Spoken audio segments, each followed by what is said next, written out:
গোবরডাঙ্গা এলাকায় যতগুলো দুর্গাপুজো হয় তার মধ্যে অন্যতম সেরার তালিকায় বেশ কয়েকটা পুজো প্যান্ডেল থাকে। আর সেই পুজো প্যান্ডেলগুলো অবশ্যই কিন্তু ঘুরে দেখা প্রয়োজন। তাই আমিও চলে গিয়েছিলাম সেই সমস্ত পুজো প্যান্ডেলেরই একটি পুজো প্যান্ডেলে।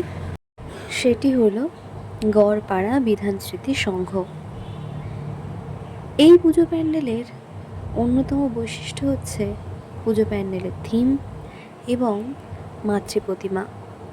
বহু দূর দূরান্ত থেকে মানুষ আসেন গোবরডাঙ্গা ঠাকুর দেখতে। তোমরা যারা কাছে পিঠে রয়েছো অথবা আসার প্ল্যান করছো, চলে আসতে পারো নিঃসন্দেহে গড়পাড়া বিধান স্মৃতি সংঘে।